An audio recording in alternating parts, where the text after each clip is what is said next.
What's up, rap stars? It's your host, Romeo Santos, and co-host Kenny Fulton, with a special guest today, Miss Daniela Luz Santos, my 3-year-old daughter who will one day take over the company and rule the world. Right, Danny?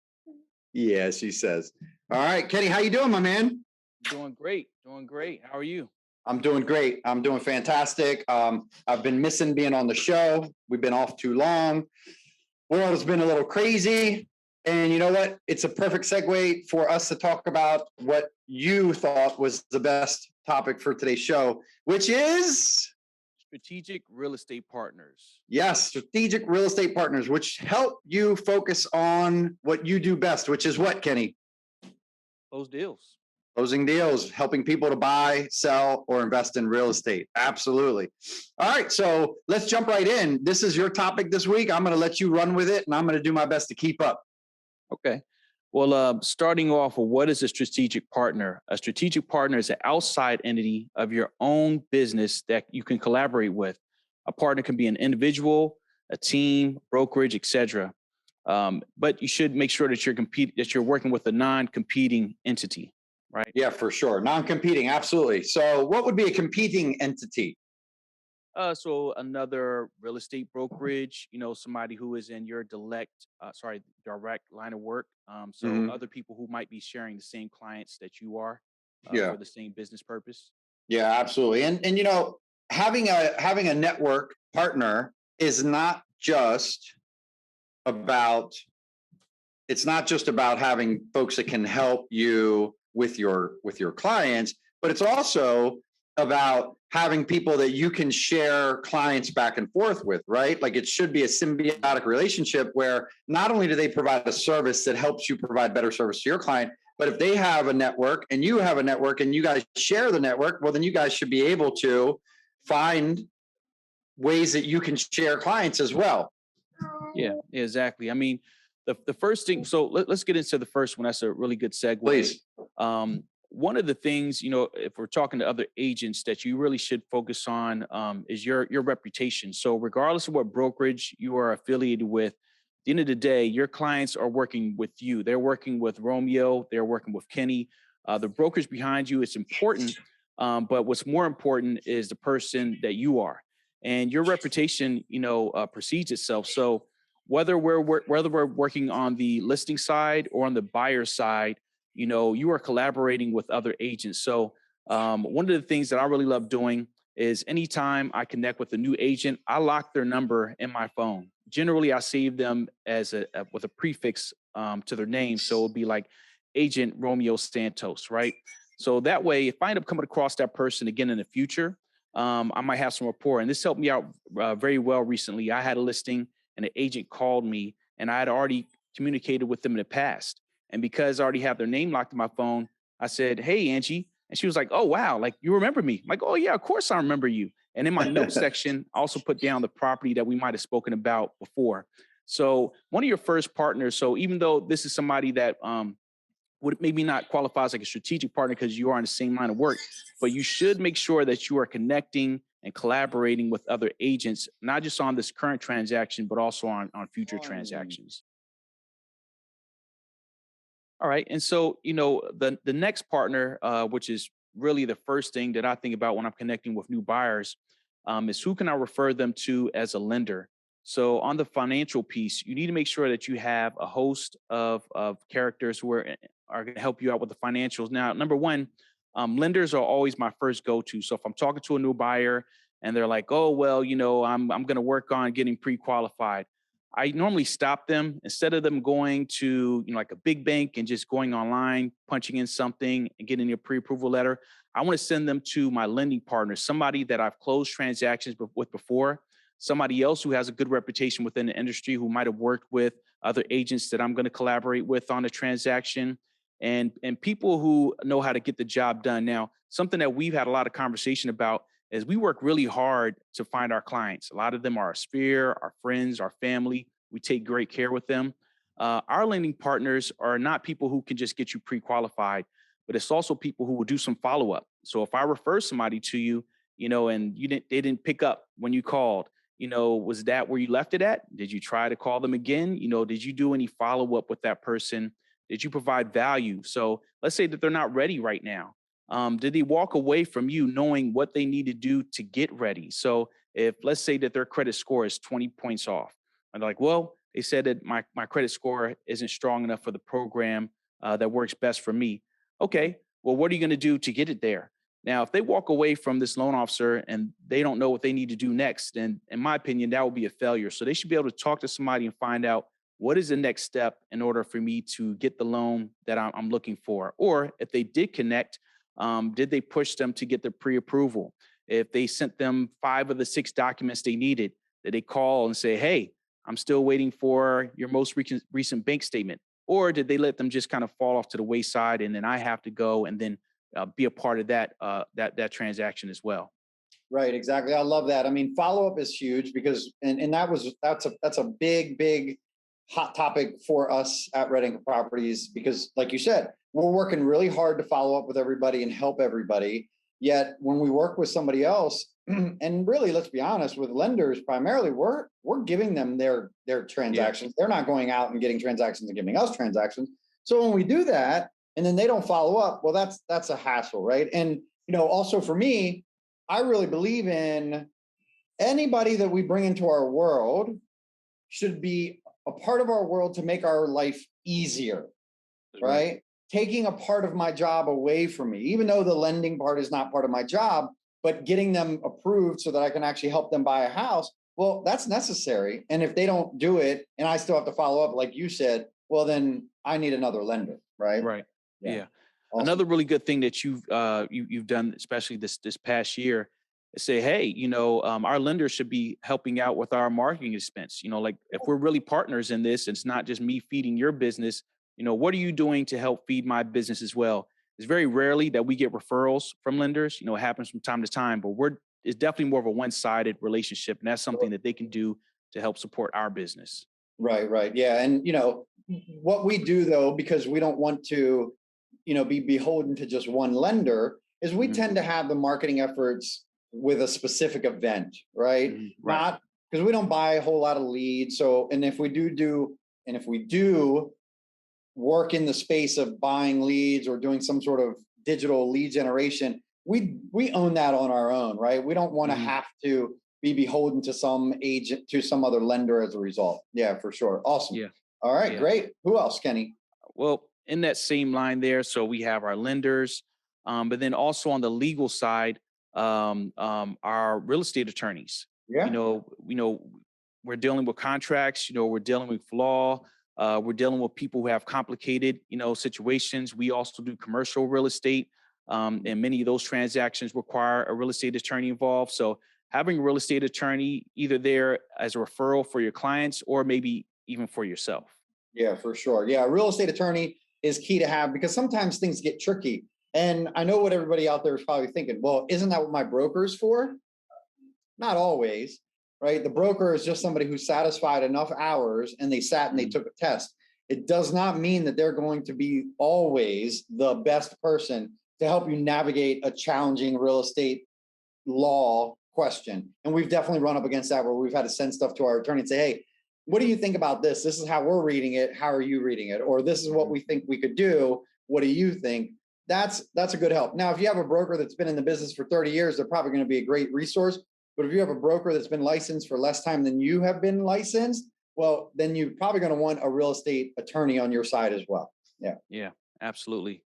And now kind of getting into our most common partners that we deal with, fairly often, trades and services. So, it's fairly often, especially when we're doing listings and we do a walkthrough of somebody's home and we're like, okay, in order to get top dollar for your home, you're going to need to do a few items around here. So I'll throw out some and you could throw out some. So the first one I could think of would be a painter. Absolutely. You need a good painter, a fair price painter, and a painter that'll do the job right the first time and not create more damage than they start with, meaning dropping paint on the wood floors or on the carpet or getting it on the trim or painting a light fixture, you name it. Yeah. Painting is not, it's easy. It's simple, but I guess it's not easy. Yeah. Yeah. That's a good way of putting it. Yeah. Simple, but not easy. Right. Why don't you throw out one? Just a general handyman really is really great to have, right? Somebody that can change out light fixtures, somebody that can Yeah. replace caulk in the bathroom, somebody that can tighten up a leaking drain or declog a drain, somebody that can, replace a couple pieces of flooring that maybe are Hmm. scratched up, somebody that can, patch a couple of small holes on the wall, just a general handyman that you can rely on, that you can say, hey, I've got these 10 items that I need knocked out in 2 days. Can you do it? And they say, yep, no problem. And they are a jack of all trades. So they can knock that out for you. That's really important. Yeah. And on that note, one like a pro tip here would be fairly often if you see some items that you know are likely to pop up during inspection, it's always better to address them now than once you are, under a short timeline of, an inspection contingency. Yeah. And another thing is that you don't know what the expectations are going to be for the buyer or their agent. So, like, let's say a handyman is certainly qualified to come in and swap out an electrical outlet, right? I mean, I don't Yeah. know, what does it cost? Like $5 for a new outlet? Yeah. I don't know. However, once it's underneath an inspection contingency, they're going to say it must be changed by a licensed electrician. Now that same simple switch might cost you $300, so you have to get a licensed electrician to come out there and do it for you. So uh, uh, be proactive, have those items taken care of in advance when you know that they're coming. So on that note, I would throw out electricians and plumbers kind of in Yes. the same, you have to have a go-to person for those services. I say HVAC technician as well. Yep. These are items that, are when the inspection is being completed, they're going to go through, they're going to check every outlet, right? Mhm. That little tester, when they're plugging in and checking outlets, is not that expensive of a tool. I have one myself.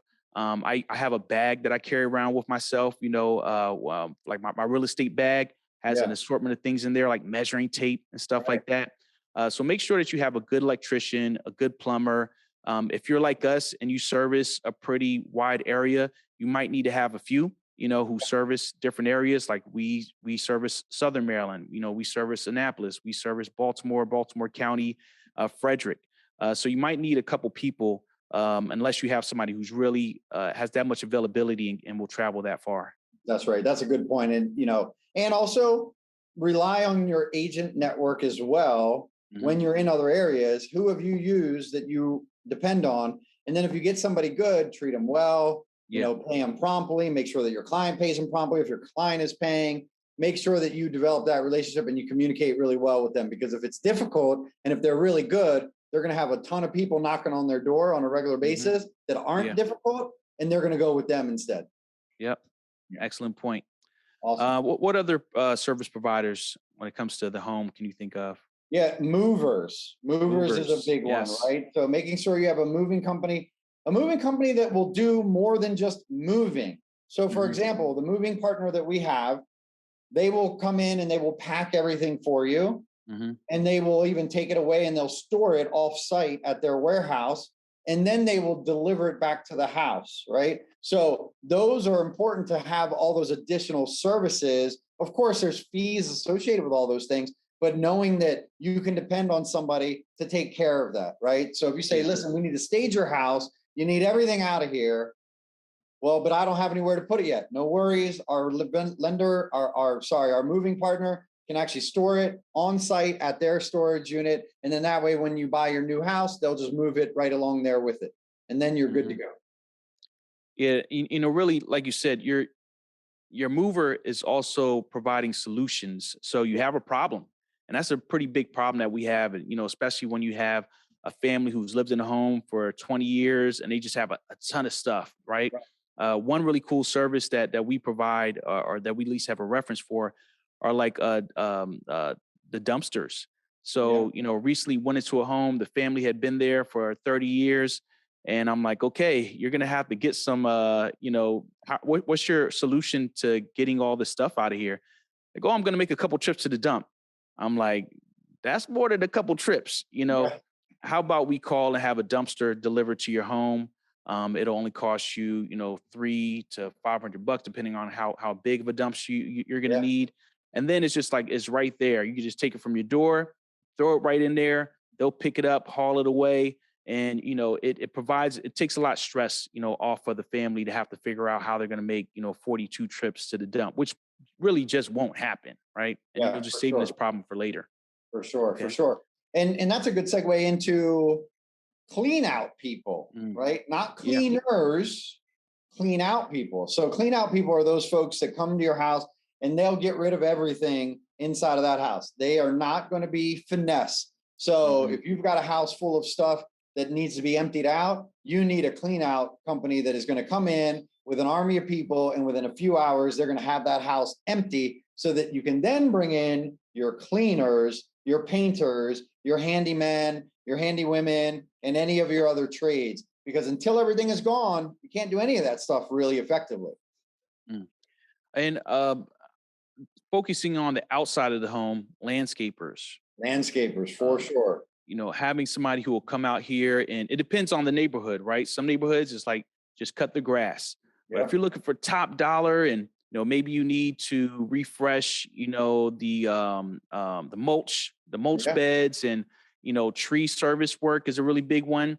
Before you have your photos taken, sometimes you'll see these trees and they're massive and they block the whole front of the house. And it's like, Right. well, we can't even really get a good shot of the front of the home because this tree is so big. Maybe we need to have the tree pruned and scaled back. Maybe we have hedges that are touching the house that need to be pruned back because that's going to come up on inspection, Right. because that can cause bugs to enter the home. That's So right. having a good landscaper is very valuable as well. Absolutely. Yeah. I mean, that's key. And one that's fair priced and that will Mhm. show up, right? Because a lot of Yeah, they'll landscapers are show up. very, very expensive. Yeah. Yeah, Yeah. going Awesome. through Yeah. that myself right now. Yeah. Uh, roofing companies, Roofing. that's something that comes up so often, especially during inspections. It's like to have that person on speed dial so they can get out there and knock it out quickly, or at least let your seller know. So like, let's say you might have an issue with the roof, and maybe this can't be resolved within the time frame that we need for a closing. But if you can get a quote and then you can offer that to a buyer to say, hey, look, this is about $5,000 worth of roofing work. They're willing to give you a credit. Uh, Buyers don't really want a credit without knowing if this is really enough to resolve the issue. So at least Right. having a real number that you can provide them with, like, hey, look, this is somebody who will perform this service for this amount. It's just that maybe we want to get it closed quicker. So having a good roofing company that you can count on is super important. Great one. Also, if we're sticking to the outside, you want somebody that can do asphalt and Yes. concrete or retaining wall block work, right? Those are things that will come up a lot as well. And if you have the right vendors, like we have great roofers and great asphalt people, they don't even have to show up to your house. They can do everything through satellite and take the measurements from the map and give you a quote within an hour. Yeah. That is really what's key. You've got to be able to give it away and then get back the result. You don't want to have vendors that you have to then babysit, because then again, they're not making your life easier. Mm. They're making it more difficult because now you've taken on additional roles and now you got to do the follow-up, which is not fun either. Mm. Yeah, and a really good thing as far as supporting your business is sometimes people are asking for these referrals when they're not buying or selling. They're just like, hey, you deal with houses all day. Do you know somebody who, right? So having these providers somewhere consolidated, what we do is we keep all of our providers in a list. So that way, if I had a good experience with the service provider, I can document that. And then if Romeo's looking for somebody who's in that particular agent area, or another agent on our team is looking for somebody, we can kind of share those resources. And what I usually do is I say, hey, make sure you tell them that I sent you, right? Because we want them to know that we're sending them business. Right. Absolutely. Absolutely. And so I think that's a pretty big net for who you should have on your list. But let's round it out a little bit, unless there's something that I'm forgetting. Is there any other provider you can think of that I'm forgetting there, Kenny? No, I think we covered a good amount of it. Okay, cool. So what you want to make sure you do with all these folks as an agent is let them know that since they're out and about and they're always doing stuff, they're probably going to be coming along other people that are doing these things to get their house ready for the market. Give them business cards. If you have any sort of like a resume flyer or a brag book, give it to them. make sure that they are also referring business to you, because that creates a symbiotic relationship, and they know you're going to keep sending it. And also they know that you do a good job. So that's going to be a really good opportunity for you to get business from your allied resources without you having to go out and get the business on your own. It should be a very smooth transition back and forth, giving business and receiving business. Absolutely. And what I like to do every once in a while is to check in, or especially if I'm meeting somebody, as I say, what type of clients do you like as referrals? Yeah. Especially if you're looking at somebody who does, remodeling, right? Like, what types of jobs do you like to do? Kind of knowing what their niche is, what their specialty is, will really help to make sure that you're pointing, people in the right direction. And it shows that you care about their business as well. I do want to throw out maybe one or two other things that I just Sure. popped in my head is also people who will support your business, like your social media manager, right? Like, that's Yeah. something, what are the services that you subscribe to that support your business? So like a Mhm. social media manager, we have our own in-house team, but for Yep. some of those of you who don't have your own team, maybe a transaction, coordinator, Mhm. if your business is at the level to where you can add somebody, to your team and help support their goals and find somebody who fits your business culture. Um, Absolutely. what are some other like business providers maybe that we use to support our business? So, some of the services that we use, of course, as far as, employees, we have operations and transactional support that we employ and that we pay for a salary to. But then, yes, we have somebody that handles our social media for us.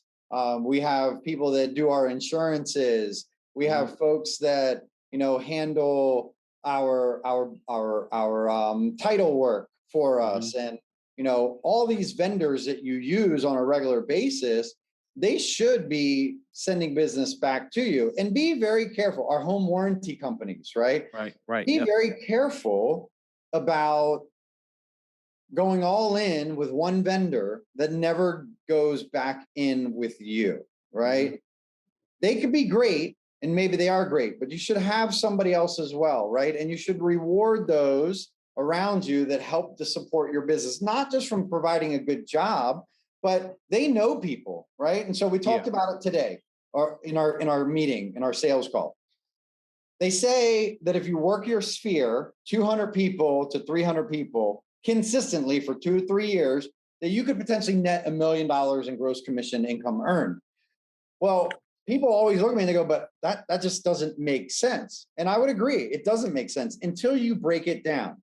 So if you have people in your network and communicate with them regularly, then each of those 200 people most likely have at least another 200 people in their network, right? Right. So now we're at a significantly large number of people that if you're communicating regularly and you tap into those folks, that now you're tapping into their network as well. And so through that, the referrals that you should be able to generate will get you to that number. But you've got to do it consistently. You've got to do it long after the excitement has ended. And you've got to make sure that you're enlisting your allied resources to help you as well. Not just with business, but also when you need other services, or you have maybe a staffing need, or you're looking to grow your team and you need additional agents. All these folks should be working with you as you're helping to grow their business. They should also be helping to grow your business. Absolutely. Yeah. Good point. I think that's a great way to wrap this up. Number one, it's important that you're providing great value and service to your clients and your community. Yes. And also making sure that, it's a symbiotic relationship whenever possible, that you're able to kind of leverage, their clients and who they're exposed to as well. Somebody's getting their roof done and they're like, oh, why are you getting your roof done? Oh, we're about to put it on the market. Well, look, I think you should call Rating Properties. They're a great Right. team. I do a lot of business with them. They get top dollar for their clients. But then also people who can support, your business as well, your business partners. I'm glad you brought up title, because we definitely skipped over title. Title is a crucial, element there to the transactions. One of the things that we needed for a title company partner was somebody that made it easier for our clients, being that we cover such a wide area. So Right. for some people, it's not always convenient for them to have to travel to that title company office. and having a title company that has multiple options to either send an agent out there or a closing agent Yeah. was really key for our team, being that we cover a wide area. But then ultimately, just making sure that you are keep in touch with those partners. So finding a reason to call them and then ask them about what's going on with their business. So sometimes you don't have a referral, but you want to make sure that you're keeping up with them as well. And then, like you said, making sure that you have more than one partner for each one of these services, because you really don't want all your eggs in one basket.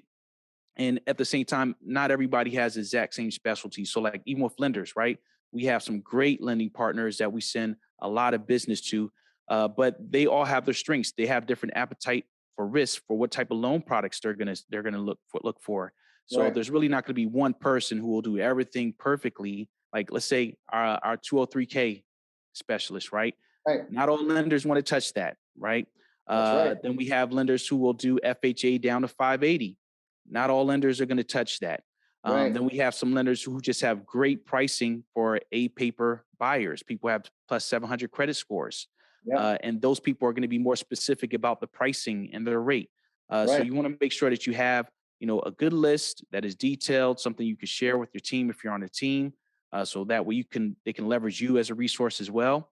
And then make sure that you are leveraging, your other partners. So, if you have a deal and you have a client who's looking for a home in a particular area, and you made a really good contact with another agent that does a lot of business there, make sure that you have something documented somewhere so you can reference like, hey, I know so and so does a lot of business over here. Let me see out if they have something that's not on the market yet, so that way I could better service my clients. Absolutely. And listen, last thing that I'll input is just remember out there that you're not a salesperson. You're a problem solver. Yeah. So go out there and find problems to solve for your clients, and you'll have a thriving business. And if you want any more information, you can get in touch with us at any time. Kenny, they can find you where?